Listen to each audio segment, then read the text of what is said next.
Hello, good evening. Welcome to the No Exit Experience, where everyone gets a chance to talk and no one is excluded, with the exception of those who trample on the speech of others. It's a show where all topics are welcome and no one is censored for giving their honest views on these topics. If you can handle that, then hop on the bus. You're in for a wild ride. My name is Jason. I'm the bus driver. My passengers today are Richard in the distaff seat. We got Robbie and we got Tom engineering. Do we have anybody in the Zoom room? Okay. And we did have Jim, but he's standing around. Doesn't want to be a part. So he got off the bus early. Okay. Okay, so we got Jim here, and Jim's going to be yellow, Tom. Yella. You're Yella. I tell you, Yella. Oh, he wants you to sit over here. And then you'll be whatever color that is. White. You can just scoot by me here. Okay. White. I don't want to be rude, so I'll just be on the show for a little while. Yeah, sure. Let me get my jacket off. Okay. Well, while you're milling around, we'll start. Richard, Penn State. I got a link from our friend, Mr. James Walker. He said, look at this horrible injustice. Show him where his headset is. It's right there, bud. Look at this horrible injustice. And it was a video of a guy saying that Penn State conducted a study of 1,000 men and 1,000 women. And they asked them both the same question. Would you rather admit you were wrong or go and spend the time in jail? Spend a year in jail. 97% of the females said, I'd rather go to jail than admit I was wrong. Whereas only a third of the males said that they would rather go to jail than admit they were wrong. And I said to him, I looked this up because Penn State has a website where every study they've ever done is listed. It's not on there. Mm-hmm. So apparently, Mr. James Walker is looking at what is known as YouTube clickbait videos, which are not obligated to be true. Mm-hmm. They're just put out there so that more people will click on them, and Facebook likes that. Mm-hmm. Oh, YouTube. Oh, yeah, YouTube. Yeah, it encourages them. Well, Facebook does it too. Oh, I don't Facebook. So I told you about this before, that the story that was about a well-dressed black man that was pulled over by a hick cop, and there was names and there was localities and everything, and it turns out the black man was a higher-ranking officer who was in the internal affairs unit of the big city on which they bordered. It's completely fabricated. Completely. Nothing, not even the location where they were, the names, there's nothing. So that was my first and last experience. So it makes me wonder about people who get their news from the Facebook feed. Are they living in an imaginary world? Most likely. I mean, you got to always fact check when you're looking at social media. Now you're looking at Twitter and Facebook. You have to really Google stuff because they're putting out, oh, this person died, and yet the guy's still alive, or a person's still alive. I've seen that. Yeah, Dead or Alive. There's a website for it. But that's when you find out, because before the internet age, people would fake their own deaths or they would just disappear. Or like 125 years ago, John Witkowski, who had a wife and kids in Poland and just picked up and got on a boat, came to the U.S. and started over. That was my great-grandmother's second husband after she was widowed. I mean, you can't, now that having a digital footprint is more difficult to do because everything being tracked means there's less, the chicanery and the skullduggery has to be elevated and evolved. Like Jack the Ripper 130 years ago, we would catch him easily today because we'd have the DNA evidence. And that's the thing, that criminals have been ahead of police since time immemorial. The nominal first criminal, Cain, criminal, not sinner, but criminal, Cain killing his brother, who else could have done it? If the O.J. trial were today, would it be different? I think you need better people in the prosecutor's office because in the U.S., I've said this before, it's not black and white, it's not male, female, it's not gay, straight, it's rich or poor. and the lawyer you get is the one that you can afford to pay for. And the Johnny Cochran and Robert Kardashian crew was not cheap. Yeah, but I'm saying, let me ask you, why do you say OJ was framed? I'm saying it again and again, and you don't seem to get. They framed a guilty man. He was not. But I'm saying when you say they framed, are you saying everybody involved in the case with the prosecution and that? Because I think there's some people that were on the prosecution side that actually did a good job that were not part of the framing. You still don't get it. No, I don't. Can you explain it to me? No, because he was a guilty man, and the DNA evidence was inexpertly presented. Because when you're in a courtroom, because I've been there, the only smart people are the judge, the two lawyers, and if there's an expert on the stand. Remember, the jury is made up of people that couldn't get out of it. Yes. And there's the woman who said she only reads the horse racing results in the paper. Juries are not the brilliant people that people think they are. Yeah, but I'm saying, don't you think the prosecution made a lot of mistakes? The crime was committed not in the city of L.A. Why didn't they have the trial in the place where the crime was committed like they did with the civil case? Because I don't know the laws of California. But I'm saying it seems to me that the laws of California and all the laws in the world need a lot of reform, and that we should reform the system because if you're rich, you can hire the best attorney and get away with murder like OJ did, like Klaus von Bülow did, and other people did. But I'm saying I wouldn't say that everybody involved with the prosecution were horrible and evil and bad and framed them, because I think you got to take everything in consideration. But when you make the blanket statement that he was framed, I think you unfairly trash a lot of people that were involved in the case on the prosecution side, and I don't think that's fair. I think that you're taking gray and making it black. Did I say everybody? No, I didn't. Wait, let me talk. Don't interrupt me. I said the LAPD framed a guilty man. That's not an indictment of the entire LAPD. I'm saying that they had enough and they tried to make more. They wanted to make sure it was a slam dunk, and that blew up in their face because inexpertly presented the case, and he had shysters that were rich. You're saying everybody's in it. I did not say that. You're putting words in my mouth. Well, you said that he was framed. When you make the blanket statement that he was framed by the LAPD.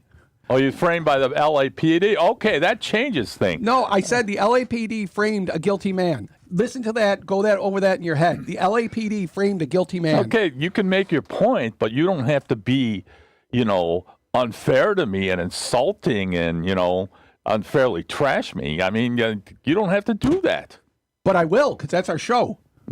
So you want a show where people unfairly trash other people? Fair is not factual. Fair is the weather. Is it equitable? You don't think fair is factual sometimes? No, fair is the weather. That's the wrong word. Well, what do you mean? Equitable. Equitable treatment. You are making blanket statements, and so I'm refuting them. No, you said fair is not factual. You can watch a baseball game where an umpire makes 100% correct calls, and you could say after the game the umpire was fair. He did his job. That's a separate specific incident. I'm saying the word fair refers to the weather. That's all I'm saying. No, it refers to other things sometimes.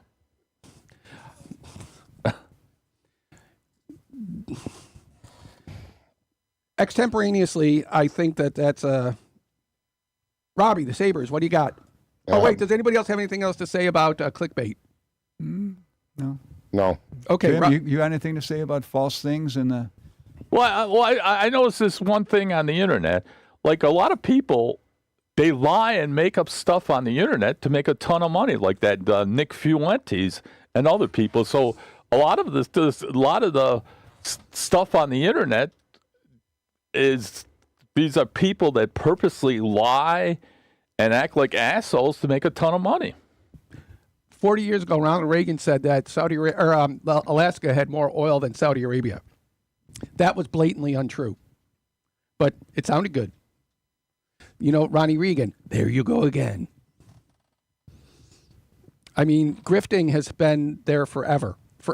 They lie for money. That's the grift. The Trump administration just got a $10 billion finder's fee for brokering the TikTok sale. Grift is there. Yeah, but don't you think our U.S. government has become so dysfunctional that it's like a piece? So it's a piece of unfair shit. I think that's been in the offing for a long time because the best president for the Native Americans was George Washington, and they've gone remarkably downhill since then to the point now of trying to disenfranchise them. I mean, so I don't think you could say one side or the other. So Joel watches. What does your show do? What do you do on your show? See, Joel, he commented he's watching the show. He never comments. Never. No, we want the Jim Prey show. Oh, yeah, I did a lot of shows. I interviewed a wide variety of people, and I just reached the point when I inherited the house I'm living at from my mother that it's just gotten too busy, and then I've gotten older, and I just have not as good health and less time. So I guess it's possible I might do more shows, but we'll see how it goes in the future. Like, the only reason I did my show was because I wanted to, and it was fun. But then, I don't know, in life, sometimes you change and you decide to do other things. But thanks, Joe, for the nice compliment. The only sure thing about life is change. The one sure thing is Well, what about change. taxes? Not in Texas, not in Florida. Like, you know. And what about death? That's an old ism, and that's what people are trying to change. That life extension. You ever hear of Alcor? That people want to change that. But the one thing that you can count on you're going to die. Yeah. And you can count on change. Anything you think is good won't stay good. Yeah, but I was just disagreeing with you when you said the only thing was change. See, you're dealing in absolutes again. You're blanket stating that. I mean, do you have an idiomatic grasp of the language? What does that mean? We'll talk about it after. Robbie, the Sabres. So, anybody watch last Sunday's game? Oh yeah. I mean, that game was absolutely the best game I've ever seen in my entire life of Sabres history. I mean, right off the bat, the fighting, the penalty boxes are filled, and then 8-7. 8-7. I would never have thought of hearing that score. That is the highest scoring game this season. The prior highest scoring game was 13 goals in 4 or 5 games. So the 15 goals is there, but it's not the highest by one team because the Rangers scored 10 back in October, I think it was. Yeah, it was a great game, but Lindy Ruff enjoyed the game, but he was still unsatisfied that the puck management of the Sabres, and they turned it over a lot. And then they did it the next game, and then they did it in the game in Washington. So he held a practice yesterday because he's a very good coach, and he wants to straighten out this mess with puck management and turnovers. And if Lindy Ruff doesn't win Coach of the Year this year, I don't know. Should you have the award anymore? I don't know why they don't give Lindy Ruff the credit he deserves. Because it goes to Jarmo Kekalainen. I think this is a total indictment of Kevin Adams, who was ineffectual as the general manager, because there's nothing different that Lindy is doing, and the change was the general manager. Nothing different. I mean, he took over the team that was rock bottom. Samuelson was rock bottom, the defenseman, and people were saying, "Oh, you should just release the guy. He's got a big contract." So Lindy Ruff had a talk with this guy, and he benched him, and he says, "You're not meeting my standard that I have for defensemen." So he spent a lot of time with the guy and worked with him. And at the end of the season, he worked with him so much, he was the best defenseman on the Sabres. And this year, he's one of the best defensemen in the league. And then also, that year, he said the Sabres weren't in good enough shape and strong enough. So he hired a very good strength and conditioning coach to work the players hard during the off season to improve the team. I mean, look at all these players that he drastically and substantially improved. And I'm saying Lindy Ruff has been here a lot longer than the GM, Yarmo. I could agree with both of you. Like I can agree with like they've been playing better since like Kevin Adams got fired. Now, I mean, you're talking about but they're where you said Lindy Ruff. Yes, Lindy Ruff has helped this team, but I mean, you also had Don Granado who took over Ralph Kruger, and with the same talent, and got him maybe 2 points from a playoffs back about 3 years ago, and now you got Lindy Ruff, who's definitely a better coach than both of them, and he had the same talent that he had last year, and he made him better this year because he knew, okay, 13 games we lost last year, we could have still been in the playoffs. But now look at him this year, only 6 losses since December 9th. Six regulation losses. Well, do you remember, or you know that movie Moneyball? That was about actually the Oakland A's using statistics and making themselves better for 1/10 the amount of what the Yankees spent. Now everybody does it. So that's why Lindy Ruff wasn't doing anything different. Mm-hmm. But there's a line from Sir Arthur Conan Doyle that he actually wrote and was used in the 2010 Sherlock Holmes movie was, I can't make bricks without clay. And when the coach doesn't have any clay, he can't make bricks. And Kevin Adams was not a clay miner. Kekalainen does it better. He takes the same materials and makes something better out of it. Instead of burning a piece of coal, you could squeeze it 50,000 atmospheres and make a diamond out of the same thing.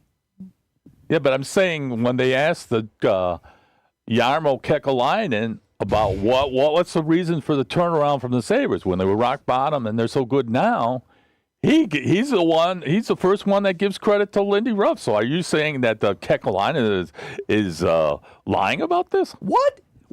You sound like a crazy man. I'm not crazy. Kekalainen tells everybody, get better or get out. And that's what I think. He's squeezing more out of the people because he says, get better, get out, and that allows Lindy Ruff's game plan to go to play. Well, Lindy Ruff says the same thing. He hold his players accountable. His first year, he benched a lot of them, and he got rid of the ones that wouldn't play the way he wants to. I mean, why not give credit to – look at the facts. What has he got? It's not yes or no. It's not zero sum. There can be two people that are good. Ruff doesn't have to be bad for Kekalainen to be good. I'm saying. I mean, look at 05-06. I mean, Darcy Regier is the worst general manager. They should have fired him before Lindy Ruff the first time, because you look at what happened in 05-06. Nobody picked us to go to the playoffs. We ended up losing in Game 7 of the third round. So I mean, it's like, okay, Kekalainen, he's the roster builder. He's going to be the roster builder. He's going to take the guts, and get maybe a superstar to help out Tage Thompson and Rasmus Dahlin. Now, like I said, he might be right. If Lindy Ruff is not the coach of the year, I don't know who should.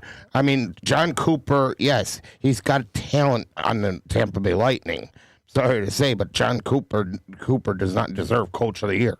Well, I'm just saying that Jason should give Lindy Ruff his proper due, that the guy should be in the Hall of Fame. If you look at the facts and the history of hockey of all head coaches, I think he's 4th or 5th on the list.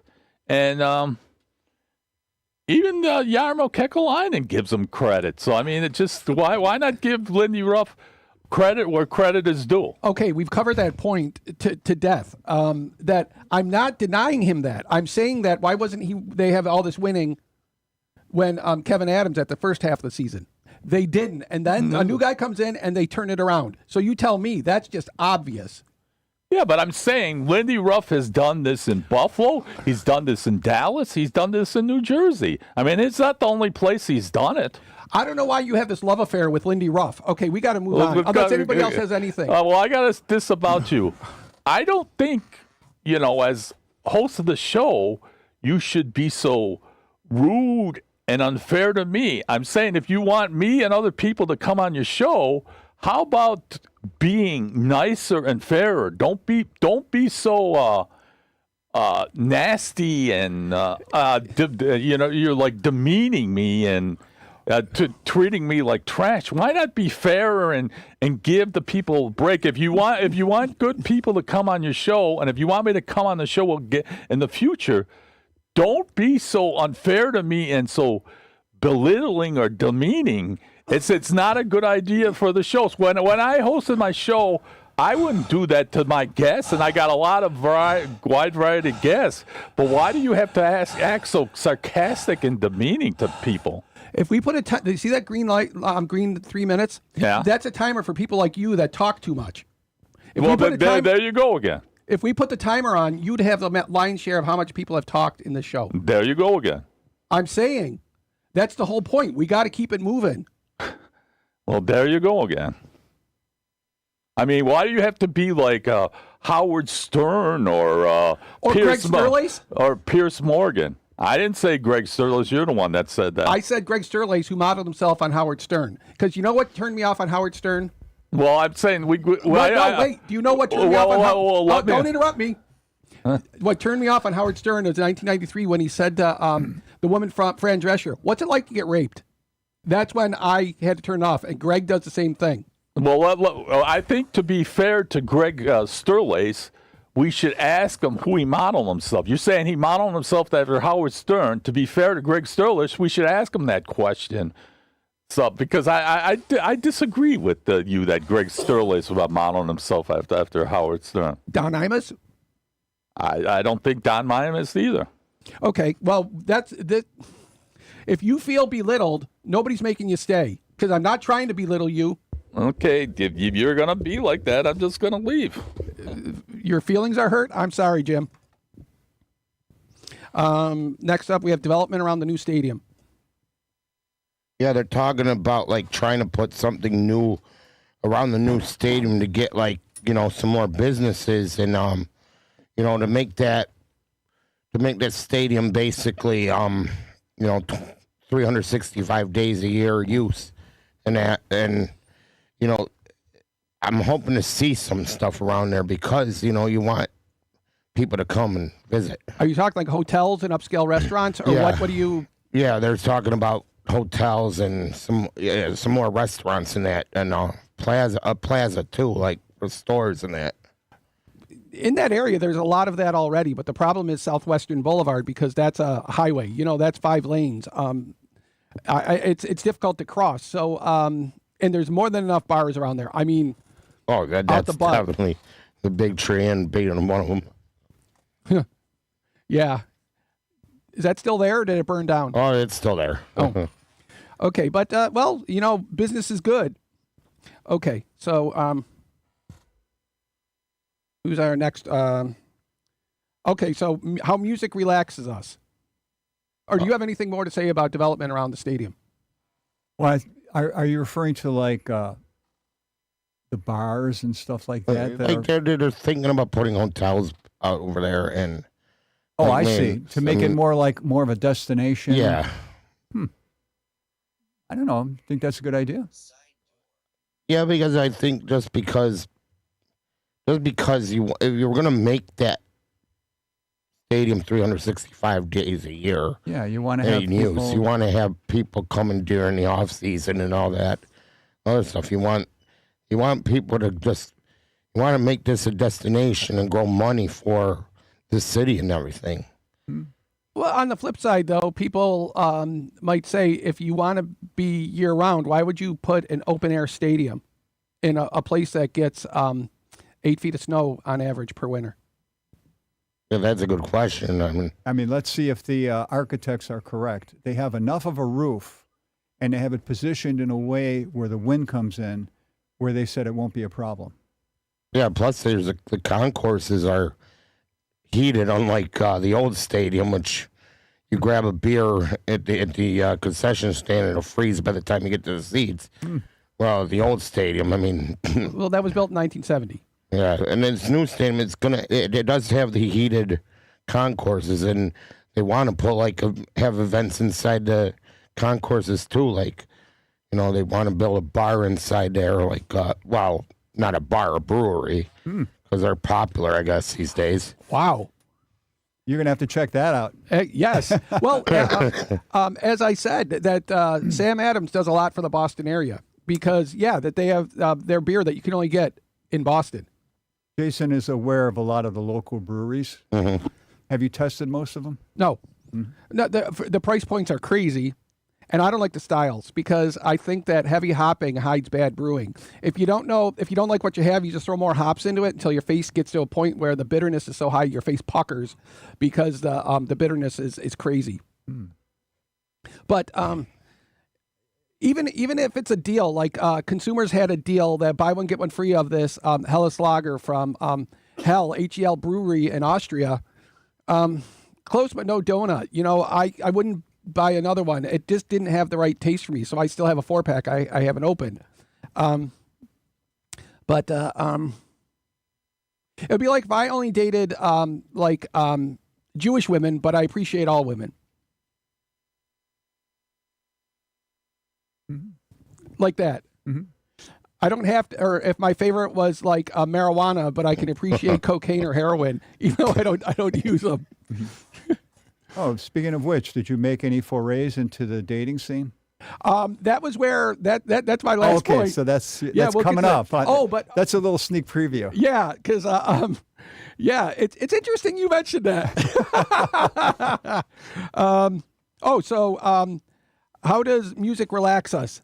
Yeah, how does it? Well, music. What is that? Music hath charms to to soothe the savage breast. Is that the phrase? Beast. Beast, the Yeah. savage beast. But I thought it was actually breast. That was a mistimed. But I think it's. I was thinking about that driving in.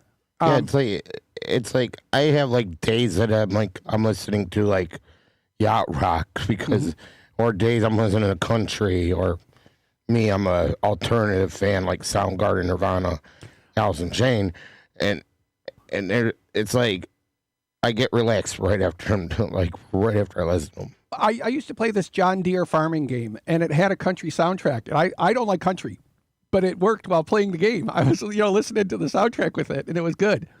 And so I think that's one of the functions. I believe it is because there was a Star Trek Voyager episode where the Doctor, who's a hologram, but he also was an opera fan, and there was a world where that was very mathematical, but they didn't have any concept of music.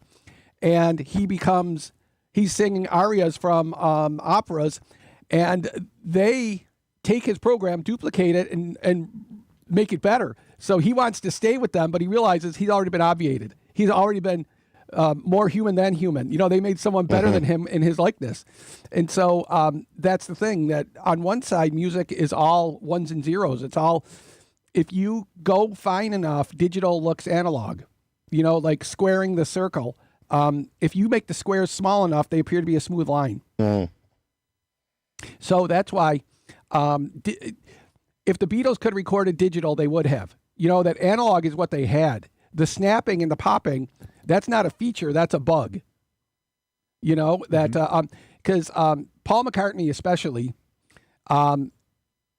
he knows exactly what he wants. He can play a kazoo and make it work. So that's why I hear. We're So Sorry, the Paul McCartney song. Is it We're So Sorry, Dr. Albert, or Uncle Albert? Uncle Albert, yeah. There's a kazoo in that. And it was also in Year 16 by Ringo Starr. And Carrie Fisher was in the video. A young Carrie Fisher. She was like 18. And speaking of, George Lucas said in space they don't wear underwear. So Carrie Fisher didn't wear a bra or panties when she was wearing the white dress in Star Wars. Oh. How would he know? I'll have to pause that to see where that is. But yeah, I mean, that's the thing, that music, do you know what diegetic music is? No. When you hear music in a show, but it's in the show, not over, but like, you think it's like soundtrack, and then they go in and you see a guy playing the piano and he's playing the music. Yeah, it's like Happy Days. I hear these songs in Happy Days, and I try to look them up, and it's like, wait a minute. The only one that's really came out of Happy Days is I Found My Thrill. Oh, Blueberry Hill. That's Domino. Blueberry Hill. But it's like it's so cool though to see like when these musicians pass away, like Michael Jackson, Whitney Houston, and people, get out and dance to it, and they listen to them because it's like it relaxes them to know that their music's still alive, even though that they passed on. So great. That's what I like about that. Indeed. And I always get a laugh out of, it sounds so high and mighty and noble, Giuseppe Verdi, but if you translate his name, Giuseppe Verdi means Joe Green. Joe Green wrote this piece. No, Giuseppe Verdi. It just sounds, I don't know. Okay, do you have anything on that, Richard? No. Not on Giuseppe Verdi, on music. No. But I've noticed that a lot of people say that. They listen to music to unwind. Or to rile them up. You know? Now, did either of you watch last week's Saturday Night Live? Yes. They had this band called Gorillaz. Oh, I've heard of them. Yeah. I helped it. I'm feeling glad. I got 10 Got sunshine in a bag. I'm useless. Not so long. Yeah, I've heard of them. I thought it was clever how they took rap and took it in a new direction. And they have cartoons Right. that sort of explain what's going on in their songs. And they have Hindu, the sitar. Yeah. It's like they're willing to try anything in that band. Well, I didn't realize they were an actual band. I thought it was Damon Albarn of Blur was one of them, and I thought that the cartoons were, because they were like session guys, not performers, the cartoons were Gorillaz. Like their first song, that was Clint Eastwood. I don't know why they called it that, but that's like 15 years ago or 18 years ago. And I didn't know that there was actually people. Yeah, me neither. But I liked them because they got upbeat, upbeat music, that feel good. I like that song. It's a very good Well, piece. well, just like the Pretty in Pink, which has upbeat music, but it's probably the saddest song of the 80s. She doesn't have anything you want to steal. Well, nothing you can touch. And so that's why putting a high beat on it or pumped up kicks, outrun my bullet. So, that an upbeat song that's downbeat lyrics, It's like how John with the sad song say so much, but it's upbeat. I don't get that. Well, that's the person who smiles because they want to frown, but they have put on a false face, versus somebody who just smiles because they are upbeat. So I don't know which is which. Something good, Richard, it must be. You're engrossed. A friend of mine is talking about how he deals with his arthritis. Oh, arthritis. I know him. He's an old friend. So can we go to anything else about music? No. Okay, the New Yorker's Wumi Mosaku illustration. Oh, what a fascinating story. Fascinating. Okay. Do you think that the majority of people in the world, well, let's just say the United States, think that art should, if I paint a picture of you or draw a picture of you, it should look like you look in the real world? What do you say? No? What do you say? Of course, the best answer ever, maybe. Yeah, well. Because, if I tried to draw a picture of you with sincerity, I couldn't do it. I don't have the artistic talent. So. Yeah, but suppose I hire an artist. Oh, yeah. And then you look and you go, it doesn't look quite like him. Yeah, I don't want to hear about somebody's vision. Well, that's my vision of you. That there was. So you want an accurate representation. If that's what I want, versus there is a movie from 2001, Serendipity, where the guy's trying to find this other woman. Because, Kismet or serendipity, when meeting somebody just coincidentally. And the artist painted a picture of her. And when they finally see the picture, it's like a Picasso.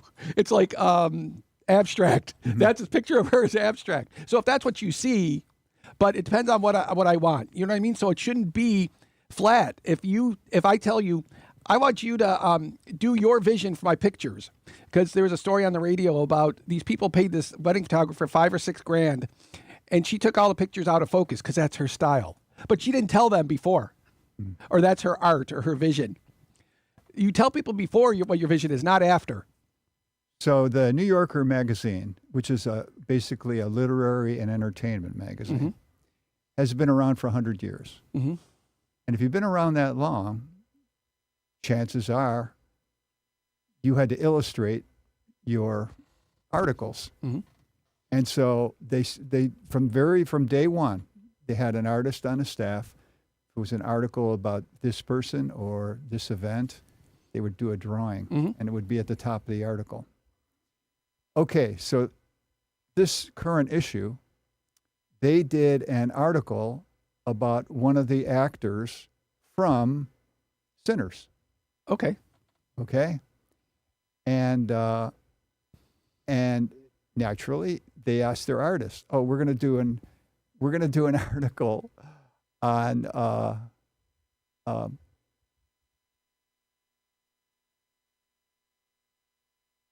Wunmi Musuku." Sounds Japanese almost. We're going to do an article on Wunmi Musuko. How about a little, put at the top of the article, artist did a drawing. There was a gigantic backlash. Now tell me if you agree with the backlash. Tom, can you put up Vin 9? That's what she looks like in real life, and that was the illustration. Because social media people are saying, that's a racist drawing. Doesn't look anything like her. Want him to show it again? Yeah, because I got to view that. Let's see. The face is too wide. She's too bald. And, yeah, that's what I get out. Also, she's too flat-chested. Are the people right who've been pillaring the New York, and it got to the point where the artist apologized and said he would try better in the future. My opinion from looking at that is it's close enough that I didn't know who the actress was before, so I wouldn't be able to tease out who that is. But it looks enough like her when I see them next to each other. I think that's really piddling, but the artist made her look less attractive. Because one of the hallmarks of people in film is if they look unattractive, they really aren't. I mean, they ugly them down. You can't make an ugly person look good, but you can make an attractive person look really bad, like Aileen Wuornos, Charlize Theron in Monster. So maybe warranted for being not as artful as an artist, but I don't see that as racist. Okay. No, I think, the racist thing is like kind of getting out of hand. Yeah, I kind of agree with that, But then there's the other issue. Why not let the artist have freedom to paint their impression, Well, you put your art out in the world and people react as they do. Right. Yeah, Do you think the artist should have apologized? No. No. Okay. Because I was about to say that artists are really, they're impressionists. That they're just what they're feeling, and they're painting it, and or drawing it. That's what they're feeling. Greasy Petey Hegseth won't let still photographers into the Pentagon briefing room because they take unflattering pictures of him. Now that's like an extension of this thing. They're not even drawing; they're using the camera. Yeah. Well, I said Dumb Donnie looked especially bad on Thursday because they had a bunch of pictures of him, and his hair looked white, not blonde, but white, and he looked like a raccoon. His facial makeup was on, but his eyes were, and he looked like a raccoon. And then his hair was noticeably darker in color yesterday. And the joke on Saturday Night Live was, or no, it was it Jimmy Fallon or was it Seth Meyers? But said somebody said it on NBC, but the redness on Donald Trump's neck is somebody washed his shirt in holy water by accident. So that's that. Well, also his thing is, did you hear about the Marco Rubio shoes? Shoot? Shoes. On your feet? Yes. No, tell me about that. Apparently, well, Donnie says he doesn't like people wearing sneakers, not even his cheap, expensive, cheaply made crap Trump Air sneakers. He doesn't like people in sneakers walking in the cabinet room. So he will guess at your shoe size and order from Florsheim Shoes black dress shoes for you. And the ones that Marco Rubio got were on par with a girl who puts on her mother's shoes and is walking, a 10-year-old girl walking around in her mother's shoes. Wrong size? He had about this much behind his foot. And he's like clopping along in them. And he's such a sycophant. He wore them even though they were too big. Yeah, like the Heaven's Gate cult, with all the sneakers. Yeah. The same thing. And they are so cowed by him that he'll wear these ill-fitting shoes just to be the bootlicking sycophant. Do you think he has aspirations to run for president? As much as I do, because we'll both get the same place. Neither of us will get elected. Everybody that has the stink of MAGA on them will still wear it like a coat. After Dumb Donnie and his freak show gets out of there, there's nothing for Rubio to stand on because he has to support everything that his predecessor did. And he said, I did that. He can't say, well, I was the grown man in the room while they're showing him clopping around in these shoes. So, oh, look, he found it. yeah, look at that, the right shoe. Yeah, boy, What are those big. Ronald McDonald shoes? Clown shoes. Yeah, you could see how they're way too big for him. Yeah, and because Dumb Donnie just guesses at it, at the shoe size. He won't ask you because he's so smart. He knows what size shoe you wear. I see. Speaking of, Neil Armstrong's boot size, the only thing that was customizable on the spacesuits was the footwear, and Neil wore a 9.5. The value of that is nil, but I just remembered that.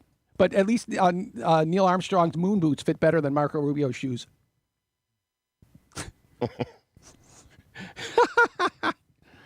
Okay. So yeah. Anybody else got anything to say about poorly drawn pictures? No.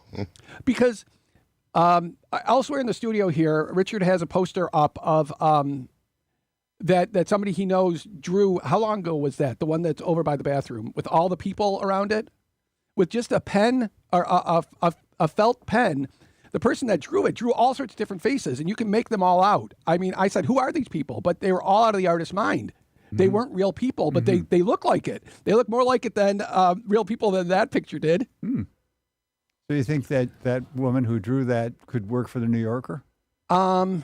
I don't know if she can do fine lines, because I think the key, like not Al Cap, who's the guy who, the one who drew the cartoons for Playboy or the New Yorker or Charles Adams, they all used very fine, Fine lines? Yeah. That, and I don't know if she can do fine lines. I've never seen anything else by her, but I would guess that she could. Do you have a favorite cartoonist? Charles Schultz. Peanuts. I'm still waiting to see a funny Peanuts cartoon. Often he did just thought-provoking cartoons, didn't he? Well, He did comic strips too. He did a lot of comic strips. no. What I'm saying is, but they're not funny. That they were really sad. I mean, when you look at it, Charlie Brown looks like he was clinically depressed. Well, I'd be upset if I got a rock on Halloween. Right.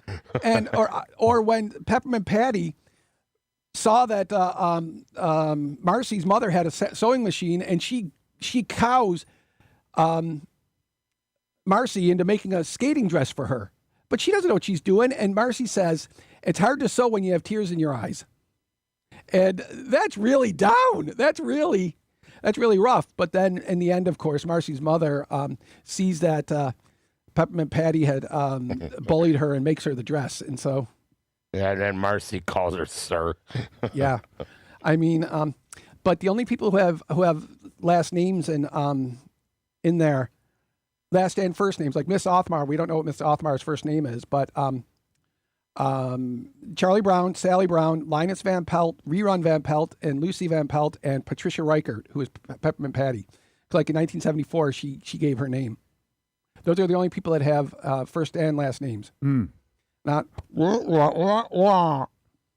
You know what confused me as a kid is I thought there was a character who was named Peanuts. Oh, Nope. And then someone had to explain to me, no, they all, instead of children, they call it peanuts. yeah. Well, reasonable. And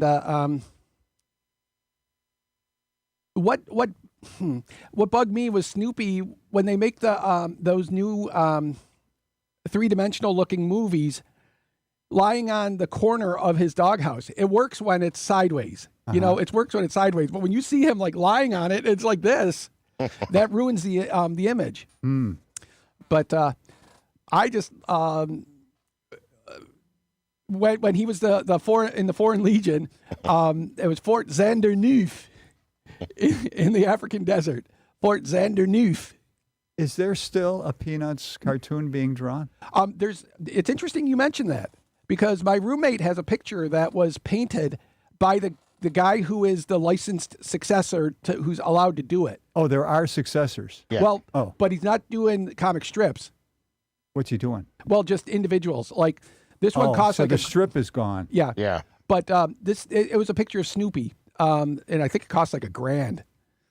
Well, the reason I was asking is he put in his will that when he dies, no one is allowed to carry on, and he expressly forbade that when he died, that was the end of the strip. I'm upset that they took away that all those holiday peanuts and put it on like your Amazons Oh, and your like- Netflix and everything. They used to have it on like Channel 7 or Channel 4. Well, Channel 4 was Frosty the Snowman and Rudolph, and then Yeah, that it's Channel 7 was the peanuts and like the holiday ones. and yeah, that's just prime materialism. Just that's taking nostalgia and making people pay for it. Like James Earl Jones says in the movie with Kevin Costner from 1986, the baseball movie. Oh, you mean the one in Buffalo? No, not The Natural. That was 1984. No, the Oh, about Field of Dreams. Field of Yeah, Dreams. yeah. Yeah. Yeah. People will have their memories like fireflies around them, and you say that'll be $20, and they'll give it to you freely. That's what it is. You got to pay for nostalgia. If you want to see Merry Christmas, Charlie Brown, well, you're going to pay for it. Yeah, it's stupid. It was like El Stupido. El stupido, por favor, no más. That's just what I think. What now? Tell me what you think. On what? On that, what you just said? Yeah. Oh, definitely. Have you noticed that most rock stars, after their records stop selling, they're persuaded to go on nostalgia tours where they keep playing the same songs over and over and over? So, for example, the Youngbloods, they had "Come On, People Now, Smile on Your another. which nobody cared about until the United Nations used it for a theme song. And suddenly everybody cared about it. And it became, shall we say, a milestone in history. They played that song way until they were in their 70s and 80s, every single concert they did. And people loved it. You know, they want to hear the nostalgic stuff. 10 years ago, there were two years of Rock the Arena in Toledo, and it was just metal bands from the 80s coming through. And I got to tell you, at the first one, Brett, what's his name, from Poison, he was the last one. He was worth the price of the whole ticket. There was like Firehouse, that Love of a Lifetime, and who are the Rat. And then the next year, there was the lead man of Rat. So it's all the people that split the band up. You know, Cinderella was there, and you can think of one song by them, but they play several, songs, and then that's what people want to hear because it's the only one they know. They saved it for the end? Or second from the end. But Lita Ford also kicks ass, but Brett, what's his name from Poison? That dude is a showman. He's on par with Willie Nelson. I mean, Willie Nelson just turned 93? But that guy is a showman. I mean, Willie, you get your money's worth, because it was remarkable, and it was all nostalgia, And like I saw Alice Cooper about 7 years ago, and that was all nostalgia. You know, all the old stuff and all the theatrical stuff, and he had other songs, but they all have, like Kiss. It's a lot of the same beats, or the Ramones. Were you happy with the nostalgia? Oh yeah. Yeah, see? Have you ever gone to a rock show and felt okay with the nostalgia? Oh, I went to a Metallica show, and it's like they played their old stuff, and it's like, yes. Oh, you like Feels- it? it Yeah, feels see, a lot of good. people like that. Yeah, well, I mean, how can you not love the Because, driving of Enter Sandman? You number know, one. we are getting older here. I mean, you know, you want to feel young. It's like me, I like to listen to some of the 90s stuff because it makes me feel like I'm a teenager again, which I'm not. But, you know, I'm not. And That's why OMD is still recording. You know, I mean, Andy McCluskey is and Paul Humphreys are just from Manchester, and they said, "Hey, let's do some synthesizer stuff," and they're always experimenting. So they had one album called Architecture and Morality, which failed because it was all experimental. I mean, like experimental on the lines of, let's just do this and this and see what happens, you know? Well, if you mix ammonia and chlorine, you produce chlorine gas. That's not a mix you ought to do. You find that out by accident. But the good thing about chlorine gas is it's visible. So So is OMD continuing new stuff, or Yeah. do they do nostalgia? well, they do a set list when they play about 13 to 15 songs, and people know them from the song "If You Leave" from Pretty in Pink, which was written on the fly. That it was written in one day because they said they need it. But I listened to I mean, my most favorite song ever was "So in Love" from 1985 from the album Crush. And but it was interesting that they did a song called 88 Seconds in Greensboro, which either you know it or you don't by reverse, because in 1979, Klan and Nazis went head to head with communists in Greensboro. And where I was a resident in Durham, the Lincoln Mental Health Center was where one of those doctors worked. So I was there 25 years later, you know, and in the same area. But that was like right near, relatively near. It was like from here to Clarence away. And that 88 seconds, 4 people, including one doctor, maybe 2 doctors, got killed by the Nazis and the Klansmen. Yeah, and that's what, and they did a song about that. And I found out after the fact, I was like, oh, wow, now this makes sense. The song suddenly had a new meaning for you. Yeah, yeah, and so, but there was a line of what OMD's first or second hit was "Messages," and there's a line: "Communication can bring hope to those who have gone their separate ways." That's Facebook. If I didn't want to know about you then, why would I want to know about you now? If I lost touch with you, there's a reason why I did. And so that's why the Facebook and the Twitter age allows people to say the stupid shit they should keep to themselves. You know, it comes in a wave. Like, I don't get angry, but people that like get, oh, and then it goes away. yeah, I mean, like Twitter, I do not care about that person's opinion.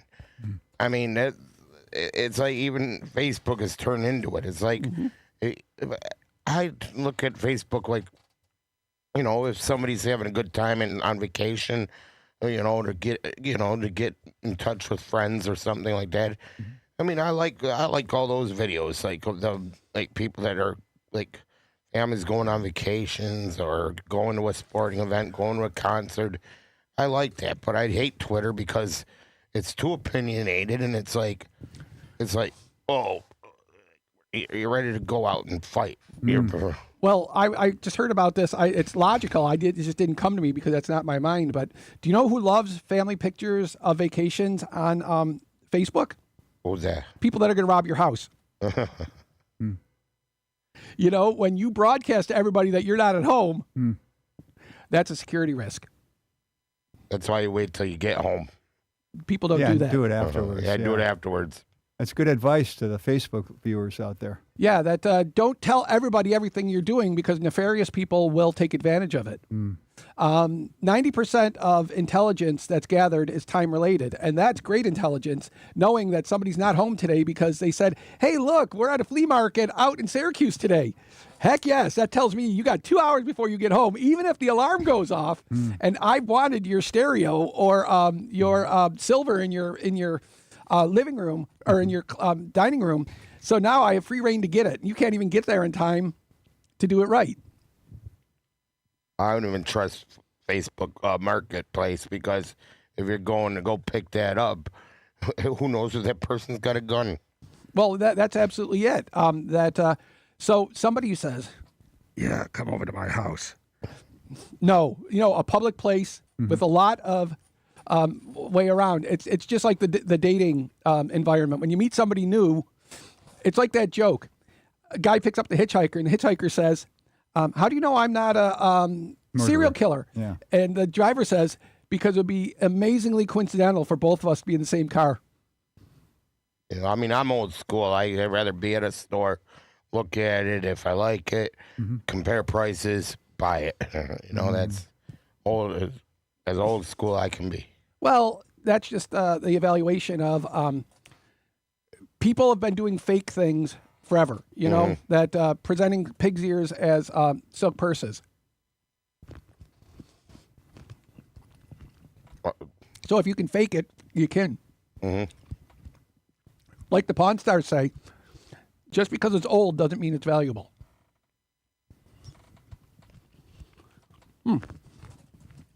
That's a good point. Well, so much for that. I didn't mean to just bring it to a screeching halt there. Okay. So I'm going to talk about scammers. Okay. Well,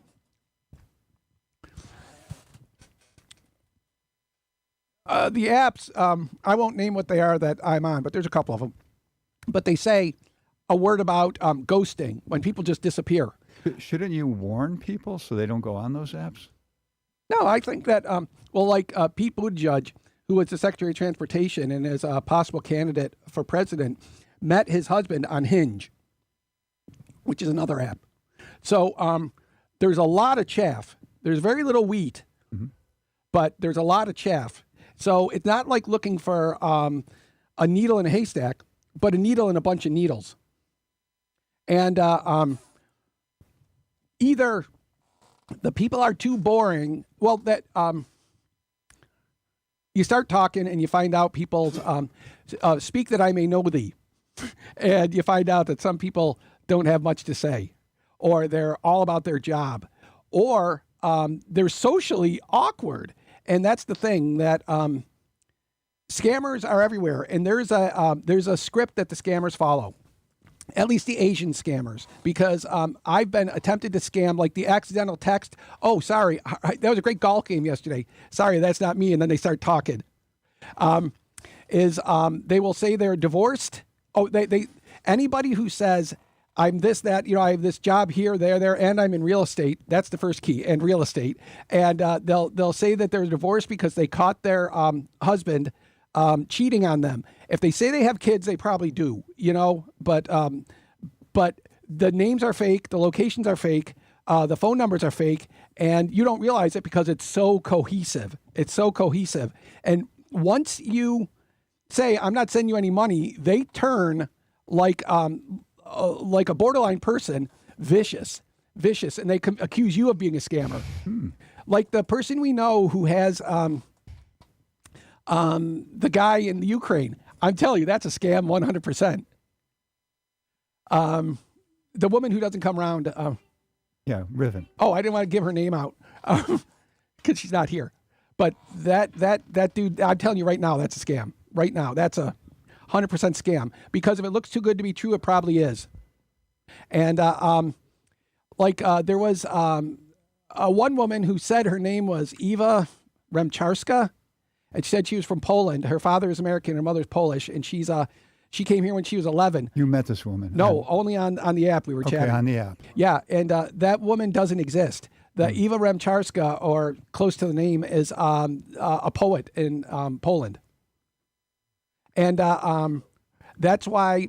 And then the other ones, the one thing is either it's nefarious when they just ghost and disappear. There's one of several things. One is they lose interest. Two is they found somebody else. Three is possible, although unlikely, is they want to scam me, but I'm too nice a guy for them to scam me. I'm not a mark, that I actually hit their fields. But I don't, because So you haven't found anybody you like so far. well, it's a sliding scale, but nobody enough to meet. Oh, goodness, we're out of time. Okay, so the bus is pulling into the station. Thanks for listening, y'all, and have a great weekend. See you next week. All right.